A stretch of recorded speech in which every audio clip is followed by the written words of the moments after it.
Ipinahayag ni AFP Chief of Staff General Jesse Del Llosa ang pagpabor ng AFP sa pagkakaroon ng SOMO or Suspension of Military Offensive laban sa mga rebeldeng New People's Army sa panahon ng Kapaskuhan.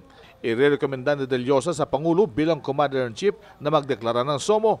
Magugunita na tuwing sasapit ang panahon ng Kapaskuhan, ang Sandatang Lakas ng Pilipinas ay nagdedeklara ng Suspension of Military Offensive upang magkaroon ng panahon ng mga kasundaluhan na ipagtiwang ang okasyon ng kapanganakan ni Jesucristo. Sinabi ni Del Llosa na sa sandaling magkaroon ng opisyal ng deklarasyon ng SOMO, hindi nangangahulugang magiging kampante na ang militar laban sa mga kriminal at terorista. Ilalagay lamang sa defensive mode ang mga tropa ng militar kung idideklara ang SOMO, paliwanag ni Del Llosa. Samantala, nanawagan naman si Army Chief Lieutenant General Emmanuel Bautista sa mga rebeldeng NPA na magbalik loob na sa gobyerno at makipagtulungan sa mga programa at proyekto ng pamahalaan.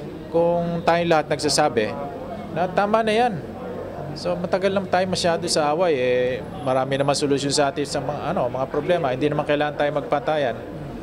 Hindi yun ang solusyon sa ating mga problema. Ang solusyon, magtulong-tulong tayo sa tunay na diwa ng Pilipino, yung diwa ng bayan niya. Yun lang naman ang sinasabi natin.